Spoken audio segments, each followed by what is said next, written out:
வணக்கம் எவ்ரிவோன். இந்த வீடியோவில் நான் பார்க்க போகிறது ஒரு அம்மாவால் செல்லமாக வளர்க்கப்பட்டதால் வேட்டையாட தெரியாமையும் தன்னை பாதுகாத்துக்க தெரியாமையும் லெப்பர்டுக்குரிய பண்புகளை வெளிப்படுத்தாமல் வாழ்க்கையில் ஜீரோவாக இருந்த பெம்பாங்கிற ஒரு ஆண் லெப்பர்டு பிற்காலத்தில் ஏற்படுற இக்கட்டான சூழ்நிலைகள் அதை ஒரு ஹீரோவாக எப்படி மாற்றுதுங்கிறத இந்த வீடியோவில் பார்க்க போகிறோம். வாங்க வீடியோக்குள்ளே போகலாம். போட்ஸ்வானாவோட ஒக்கவாங்கா டெல்டா பகுதியில் வசிக்கிற ஒரு பெண் லெப்பர்டுக்கு 2 குட்டிகள் பிறக்குது. ஒரு ஆண்குட்டி, ஒரு பெண்குட்டி. 2 குட்டிகளுக்கும் வித்தியாசமான குணங்கள் காணப்பட்டது. இந்த கதையோட ஹீரோவான பெம்பா எப்பவுமே வீட்டிலே இருக்க விரும்பும். அம்மாவோட வாழை பிடிச்சிக்கிட்டே சுற்றும். அம்மா தன்னை சுத்தப்படுத்துறது அதுக்கு ரொம்ப பிடிக்கும். ஆனால் பெம்பாவோட சகோதரி அப்படியே பெம்பாவுக்கு ஆப்போசிட்டாக இருக்கும். தன்னை சுத்தப்படுத்திக்கிறத விட சுதந்திரமாக சுற்றி வரதான் விரும்புச்சு. தான் அம்மாவோட இலையில் என்னென்ன இருக்குன்னு ஆராய்ச்சி பார்க்க கிளம்பிடும். டெரிட்டரியை எக்ஸ்ப்ளோர் பண்ணுறதுல அதுக்கு அவ்வளோ ஆர்வம். பட் இந்த ஆர்வம் தான் பெம்பாவோட சகோதரிக்கு ஆபத்தாக முடிஞ்சது. ஒரு நாள் பெம்பாவோட அம்மா தான் மகளை காணும்னு தேடும்போது மகளோட வாசனையை ஃபாலோ பண்ணி போகுது. வழியில் ஒரு அதிர்ச்சி காத்திருக்கு. ஒரு பெண் சிங்கம் தான் மகளை கொன்று அதை சாப்பிட்டுருக்கு. அம்மாவால் பெண் சிங்கத்தை எதிர்த்து சண்டை போட முடியாது. அமைதியாக பின்வாங்கிடுது. பெம்பாவை தனியாக விட்டுட்டு சிங்கத்தோட சண்டை போட்டு அது காயம்பட விரும்பலை. தான் மகள் போன பிறகு ஒரே ஒரு மகன் மட்டுமே இருந்ததால் பெம்பா மேலே அளவு கடந்த பாசம் அம்மாவுக்கு வந்தது. அம்மாவோட செல்லப்பிள்ளையாகவும் குட்டி இளவரசனாகவும் பெம்பா மாறிச்சு. தாயோட கனிவும் கவனமும் அதுக்கு முழுசாக கிடச்சிது.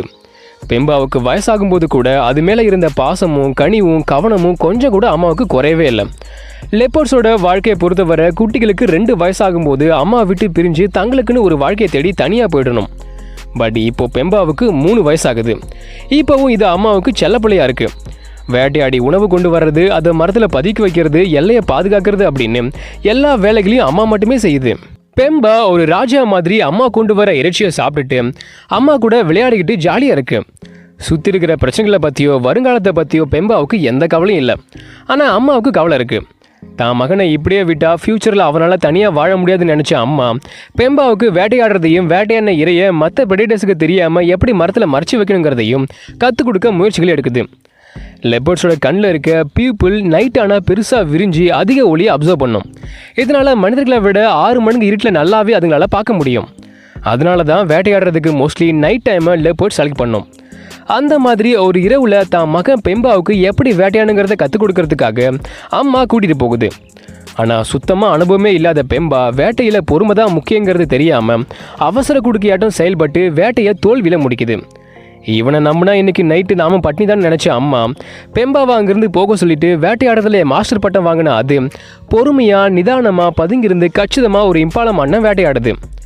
மானோட சத்தம் நைட்டில் ரொம்ப தூரம் பயணிச்சு மற்ற பிரெடேட்டர்ஸை இங்கே வர வச்சிருங்கிறதால மானோட கழுத்தை கடிச்சு குரல் வழியை நெரிச்சு சத்தம் எழுப்பாதபடி பண்ணுது. இருந்தும் கூட அதோட முதல் வேட்டை ஹைனாக்களால் பறிக்கப்படுறது. இது எப்பவுமே நடக்கிற ஒரு விஷயந்தாங்கிறதால பெருசாக எடுத்துக்காத வேட்டையாடுறதுல சூப்பர் ஸ்டாரான பெம்பாவோட அம்மா 2வது வேட்டைக்கு தயாராகுது. இதே நேரத்தில் பெம்பாவை பார்த்தோம்னா நானும் பெரிய ஹண்டர் தான் நிரூபிக்க விளையாட்டுத்தனமாக மரத்தில் இருக்க சின்ன சின்ன பறவைகளை வேட்டையாட முயற்சி பண்ணுது. அதுலேயும் தோல்வியை தான் சந்திக்குது. பட் இதே நேரத்தில் 2வது வேட்டையை சக்ஸஸ்ஃபுல்லாக முடித்து பெம்பாவை அம்மா கூப்பிடுது. அம்மாவும் மகனும் ஒன்றா சேர பெம்பாவுக்கு அம்மா ஒரு கட்டளை இடுது.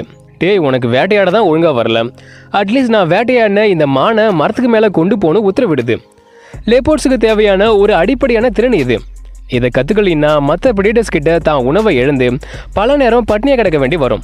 இது அம்மாவுக்கும் நல்லாவே தெரியுங்கிறதால தான் பெம்பாவை மரத்துக்கு மேலே மானோட சடலத்தை கொண்டு போக சொல்லுது. பெம்பாவும் அம்மா பேச்சை மீறக்கூடாதுன்னு முடிஞ்சளவு ட்ரை பண்ணி பார்த்துச்சு. ஆனால் கடைசி வர அதால் சடலத்தை மேலே கொண்டு போகவே முடியல. திடீர்னு அங்கே ஹைனாக்கள் வந்ததால் 2வது தாட்டியும் உணவை இழக்கக்கூடாதுன்னு அம்மாவே சடலத்தை மரத்துக்கு மேலே தூக்கிட்டு போயிடுது. இப்போ வேணா இதெல்லாம் பெம்பா கற்றுக்காமல் இருக்கலாம். ஆனால் ஒரு நாள் அது கண்டிப்பாக கற்றுக்கிட்டே ஆகணும். அதுக்கு வேறு வழியே இல்லை. எப்போவுமே அம்மாவை சார்ந்து இருக்க முடியாது. தன்னைத்தானே பார்த்துக்க வேண்டிய நிலைமையும் கண்டிப்பாக வரும். ஆனால் அது எப்போ? அந்த காலம் ரொம்ப தூரம் இல்லை. சீக்கிரமே ஒரு சம்பவம் ஒன்று நடக்குது. என்னென்னா, பெம்பாவோட அம்மாவுக்கு காலில் அடிபட்டிருக்கு. அதெல்லாம் நடக்கவே முடியலை. இதில் எங்கேருந்து அது வேட்டையாடும்? இப்போ மொத்த சுமையும் பெம்பா மேலே குவியுது. அதோட உலகமே இருண்டு போன மாதிரி இருக்குது. இந்த இக்கட்டான சுச்சுவேஷனை எப்படி சமாளிக்கிறதுன்னு தெரியாமல் நின்ன பெம்பா ஒரு கட்டத்தில் சவாலை சந்திக்க ரெடி ஆகுது. தனக்கும் தான் அம்மாவுக்கும் தேவையான உணவுக்காக வேட்டையாட கிளம்புது. சரி, ஒரு வீரத்தோட கிளம்பிடுச்சு. கண்டிப்பாக எதையாச்சும் வேட்டையாடும்னு பார்த்தா எப்பவும் போல் பொறுமை இல்லாமல் கினி கோழியை கூட வேட்டையாட முடியாமல் தோல்வி அடையுது. எப்படியாச்சும் வேட்டையாடுங்கிற வெறியில் பெம்பா தான் அம்மாவோட எல்லையை தாண்டி வெளியே போகுது. அதுவும் இன்னொரு வலிமையான ஆண் சிறுத்தையோட எல்லைக்குள்ள.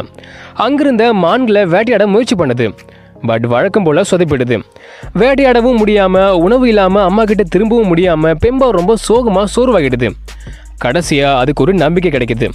அண்ணாந்து பார்க்கும்போது மரத்தோட உச்சியில ஒரு விலங்கோட சடலம் இருக்கு. அது அந்த எல்லைக்கு சொந்தமான ஆண் லெப்பர்டோட இறைதான். பெம்பா அதை திருட்டுத்தனமா சாப்பிட மரத்துல ஏறுது. சத்தம் போட்டு தான் அம்மாவையும் சாப்பிட கூப்பிடுது. அதுங்க ரெண்டும் சாப்பிட்றதுக்கு இதுதான் நல்ல வாய்ப்பா இருந்துச்சு. பட் சாப்பிட்றதுக்கு அம்மா மரத்தில் ஏறிட்டு இருக்கும்போது எல்லைக்கு சொந்தமான ஆண் லெப்பர்ட் அங்கே வந்துடுது. அம்மாவும் மகனும் நூலிழையில் உயிர் தப்பிச்சாங்க. தப்பிச்சதெல்லாம் ஓகே, ஆனால் இப்போ பசிக்கு என்ன பண்ணுறது? இதுக்கு ஒரே வழி தான் இருக்குது. மறுபடியும் அந்த ஆண் லெப்பர்ட் தான் இறைய மரத்தில் விட்டுட்டு அங்கேருந்து கிளம்பணும். அந்த மொமெண்ட்காக பெம்பாவும் அதோட அம்மாவும் தூரத்துல இருந்து அதை வாட்ச் பண்ணிகிட்டே இருக்கு. அதிர்ஷ்டவசமாக அந்த ஆண் லெப்பர்ட் நைட்டில் அங்கேருந்து கிளம்பி போக பெம்பாவுக்கு உணவு திருட நல்ல வாய்ப்பு அமையுது. மரத்திலிருந்து இறைச்சியை கீழே தள்ளி அம்மாவோட பசியை போக்கி பெம்பா சாதிக்குது. இந்த இறையை பெம்பா வேட்டையாடாமல் இருந்திருக்கலாம், ஆனால் அதுதான் அம்மாவோட பசியை போக்கிருக்கு. இருந்தும் என்ன பண்ணுறது? சாப்பிட்டுட்டு இருந்த கொஞ்ச நேரத்திலேயே மறுபடியும் ஆண் லெப்பர்டு வந்துடுது. காயம்பட்ட காலை வச்சுக்கிட்டு அந்த ஆண் லெப்பர்டு கூட சண்டை போட்டு தான் மகனை காப்பாற்ற முடியாதுங்கிறதால அம்மா அங்கேருந்து தப்பிச்சிடுது. பெம்பா தனியாக அந்த ஆண் லெப்பர்டு கிட்ட மாட்டிக்குது. பெம்பாவோட முதல் சண்டை இதுதான். தைரியமாக ஆண் லெப்பர்டை எதிர்த்து சண்டை போட்ட பெம்பா உயிரோட தப்பிச்சதே பெரிய விஷயம். கெட்டதுலேயும் ஒரு நல்லதுங்கிற மாதிரி இந்த சண்டைக்கு அப்புறம் பெம்பாவோட தன்னம்பிக்கை அதிகமாகுது. சுயமாக செயல்படுறதுக்கான தைரியமும் அதுக்கு கிடைச்சிருக்கு. நாட்கள் போக போக அம்மாவோட காயம் சரியானதால் அது மறுபடியும் வேட்டையாடி மகனுக்கு உணவு கொண்டு வருது. எல்லாமே பழைய மாதிரி போக ஆரம்பிச்சுது. ஆனால் சில மாதத்துக்கு அப்புறம் அம்மாவுக்கும் மகனுக்குமான உறவில் விரிசல் ஏற்படுது.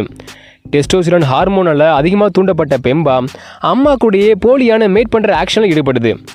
இதுக்கு என்ன அர்த்தம்னா, அம்மாவை விட்டு பெம்பா பிரிய வேண்டிய நேரம் வந்துருச்சு. தான் மகனை சண்டை போட்டு தான் எல்லையை விட்டு அம்மா வெளியேற்றுது. தன்னால் முடிஞ்ச எல்லாத்தையும் பெம்பாவுக்கு அம்மா சொல்லி கொடுத்துருக்கு. ஸோ இனிமே பெம்பா நல்லபடியாக தனியாக வாழுங்கிற நம்பிக்கையில் அம்மாவால் அது வெளியேற்றப்படுது. பார்க்குற நமக்கு இது ஒரு கடுமையான முடிவாக தோணலாம், ஆனால் லெப்பர்ட்ஸ் இப்படி தான் தனியாக வாழும். வெளியேற்றப்பட்ட பெம்பா தனக்குன்னு ஒரு புது வீட்டை கண்டுபிடிக்கணும். 2 நாள் தொடர்ந்து நடந்ததுக்கு அப்புறம் பெம்பாவோட பசி அதிகமாகுது. வேட்டையாடி உணவு கொண்டு வர அம்மாவும் இல்லை. எங்கேயோ ஒரு மூலையில் உணவு இல்லாமல் சுற்றிக்கிட்டு இருக்கு. கடைசியாக சாப்பிட்டு 3 நாள் ஆச்சு. பொறுமை இல்லாமல் உணர்ச்சி வசப்படுறதால ஒவ்வொரு வேட்டையும் தோல்வியில் முடியுது. அதோட ஹண்டிங் ஸ்ட்ராட்டஜியை மாற்றிக்கிட்டா மட்டும்தான் அதுக்கு இப்போ உணவு கிடைக்கும். பலவீனமாகிட்டே போனால் அது ஒரு இரவில் தன்னை மாற்றிக்குது. இரவோட போர்வையில் அமைதியாக ஒழுக்கத்தோட ஒரு இம்பாலாமான கவனிக்குது. சின்னதாக இருக்கிற பெண் இம்பாலாவை குறி வைக்குது. பொறுமையாக காத்திருந்து சரியான நேரத்தில் பாஞ்சி கச்சிதமாக தன்னோட முதல் வேட்டை வெற்றியை பதிவு பண்ணுது. ஆனால் தொல்லை எங்கேயும் ஒழிஞ்ச பாடு இல்லை. ஹைனாஸ் அதோட சந்தோஷத்துக்கு எடுக்க கஷ்டப்பட்டு வேட்டையான இறையை திருடிக்குது. ஆனால் இது பெம்பாவோட முதல் வெற்றிகரமான வேட்டை. அதை விட்டு கொடுக்க அதுக்கு மனசே இல்லை. ஸோ அது தன்னை விட 2 மடங்கு பெருசாக இருக்கிற ஹைனாவை எதிர்க்க முயற்சி பண்ணுது. நேரம் ஆக ஆக அதிக ஹைனாஸ் வந்ததால் பெம்பாவோட ப்ரெஷர் கூட்டிக்கிட்டே போனது. கடைசியாக லெப்பர்ட்ஸோட ஒரிஜினல் பவர் பெம்பாவுக்கு கிடைக்குது. ஹைனாஸ் அசந்த நேரம் பார்த்து தான் வேட்டையாடின இறையை மரத்துக்கு மேலே தூக்கிட்டு போயிடுது. இது மூலமாக பெம்பா 2 மைல் கற்களை தொட்டிருக்கு. வெற்றிகரமாக வேட்டையாடியும் அதை பாதுகாப்பாக மரத்துக்கு மேலே தூக்கிட்டு போகவும் செஞ்சதால் குட்டியிலிருந்து முழு லெப்பர்டாக மாறியிருக்கு. நாட்கள் ஓட ஓட முழுசாக முதிர்ச்சி அடைஞ்ச அது புத்திசாலித்தனத்தோடு செயல்பட்டு தனக்குன்னு சொந்தமாக ஒரு எல்லை பரப்பையும் கைப்பற்றி வச்சிருக்கு. இப்படி ஒரு ராஜாவாக பெம்பா இருக்கும்போது மிஸ் ஆகிறது ராணி மட்டும்தான். எல்லா வளங்களோடையும் வசீகரத்தோடையும் பெம்பா இருக்கும்போது எந்த ஃபீமேல்ஸுக்கு தான் அதை பிடிக்காம போகும்? ஒரு ஃபீமேல் லெப்பர்ட் தானாகவே பெம்பாவை தேடி வருது. 2ம் இணை சேருது. தான் இளமை பருவத்தோட கடைசி மைல்கல்லையும் பெம்பா தொட்டுருச்சு. அம்மாவுக்கு செல்லப்புள்ளியாக இருந்த அது இப்போது அப்பாவாக மாறப்போகுது. ஒரு காலத்தில் 0வாக இருந்த அது இப்போது ஃபீமேல்ஸுக்கு ஒரு ஹீரோவாக தெரியுது. இது காலத்தின் கட்டாயம்தான். ஓகே, இதோட இந்த வீடியோவை முடிக்கிறது நான் உங்களை இருக்கேன். இந்த வீடியோ பிடிச்சி லைக் பண்ணுங்கள், ஷேர் பண்ணுங்கள். பெம்பா லெப்பர்ட் ஸ்டோரியை பற்றி உங்களோட கருத்துக்கள் என்ன அப்படின்னு கமெண்ட் பண்ணுங்கள். மறக்காம பயோட் சேனலுக்கு சப்ஸ்கிரைப் பண்ணுங்கள். நெக்ஸ்ட் வீடியோவில் மீட் பண்ணலாம். தேங்க்யூ.